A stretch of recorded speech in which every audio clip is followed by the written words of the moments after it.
the next 24 or 48 hours to make sure there's no reaction to it, and then we'll assess again as to what we're doing going forwards. Let's go down to Colin. He's just down by the start line, and I'm sure soaking up the atmosphere there and looking at Jess's face very close up. You can see the tension, the concentration. Just compose yourself yet again, get ready for this competition, because this is tight. When we talk about it full of talent, it's unbelievable. Tiffany Porter, Britain's #1, is a real strong contender in the World Championships. And thank you very much. We'll go to commentary in just a moment, but I just want one more word from Tony on this, because brutally, is today the day you decide whether you go to Moscow? No, it's not as clear cut as that. I think, like I say, we'll take another 2-3 days after this to have a look at how the injury reacts, and then we'll see what training we can get in the next week. She'll go late into the holding camp if we go into the holding camp, or maybe we'll go direct to Moscow. Those are things that we need to look at and make decisions on. Relationships with coaches are so vital, aren't they? Because these are the times, it's all right being together in the good times, Paula, but obviously Tony and Jess have got a fantastic relationship, and these are the ones where, the days where it really counts. Exactly. I mean, that's what we're talking about when we're talking about the legacy, rewarding those club coaches. That's where Tony started out, that's where my coach started out, and they're the people who are there through the ups and downs, through the really tough times, and making those crucial decisions with you, which can really make or break whether you go to a championships or whether you sit at home and think, you know what, I could have gone and I could have won. So you don't want to take that risk either. Well, Tony's starting to twiddle his fingers. It's almost race time. We're here for you, Tony. We're going to watch this one with you, and hopefully watch some good replays afterwards as well. Let's join our commentary team. Steve's in the box for this one. Thank you, Gabby, and what a moment. Jess Ennis-Hill now waiting to be introduced to the crowd, and another full house here in brilliant sunshine, I'm pleased to say, because the forecast hadn't been great, but as Colin said, it is a little breezy down there. There's a lineup. Nia Ali, who would have figured here, doesn't start. So we've got Williams, Lewis, Wells, Sally Pearson, the Olympic and world champion, Tiff Porter, Jess Ennis-Hill, and Hildebrand of Germany in lane 9.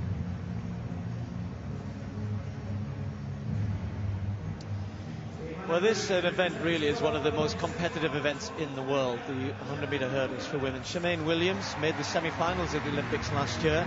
She hasn't been quite as quick as that this year, is in the Jamaican team though. Now watch out for Yvette Lewis in lane 3. She only made the semi-final in the US Championships. We've heard about the standard of that, but her last couple of races she's run a new personal best in Finland, 12.67, and was second in Monaco last week.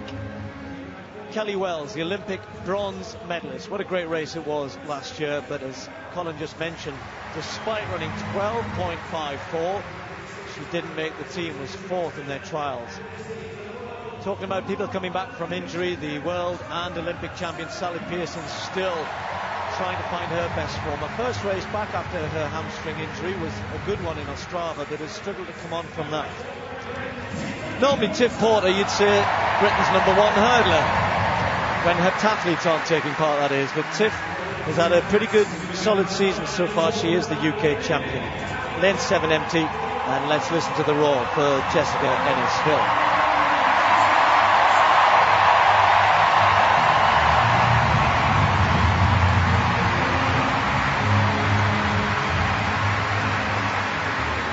Outside Jess will be Nadine Hildebrand, the German champion. Well, I was saying a few minutes ago, chatting with Gabby, that first morning, the first event, which set the tone really for the whole athletics programme and set Jess on her way to the gold medal at 12.54 clocking. Of course, that is the British record. Tiffany Porter, 12.56, the second fastest. No records expected today, of course. A safe, good performance from Jess Ennis, and one which she can then carry forward. Long jump later on, of course, and hopefully give her the confidence to at some point make the decision about going to Moscow. But watch for the middle lanes. Lewis in lane 3, Wells in 4, Pearson in 5, and Porter in 6.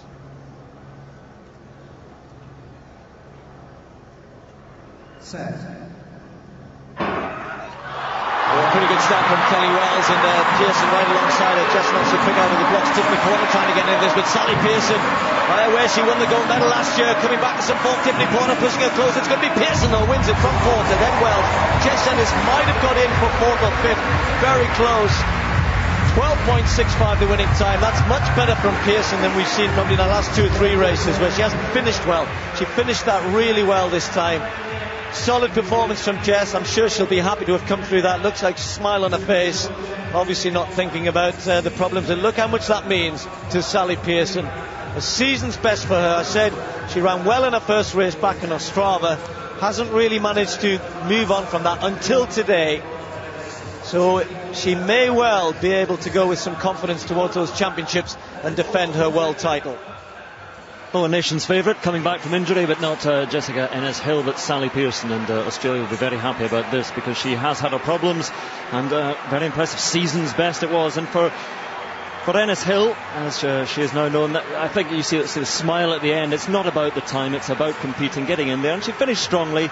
It's about not feeling any tweaks or twinges as she ran that race, because coming over the hurdles with that injury, if you're slapping down on the track, that is probably where it's going to be felt most of all. So impressive from Sally Pearson though, and she took it out from the start and through the line all the way. She looked very, very strong indeed. Very good signs for her going to Moscow. Well, she's a great technician, Sally Pearson, but the last couple of races hasn't finished her races off so well. That was much better today. Jess, nice and safely out of the blocks. Good, decent reaction time, not as quick as she can do, but again you can understand that. And I think what Jess will be most pleased about was how she finished the race. She came through really strongly towards the end, and in fact beating Yvette Lewis, who's been in good form recently. That's a good scalp to get. Just outside 13 seconds, 13.08. Be interesting to get Tony's views on what he thinks of that, but safely through, that's the most important thing, and look forward to seeing her in the long jump later. Alongside me, the winner of the race, Sally Pearson, and Jess, of course. And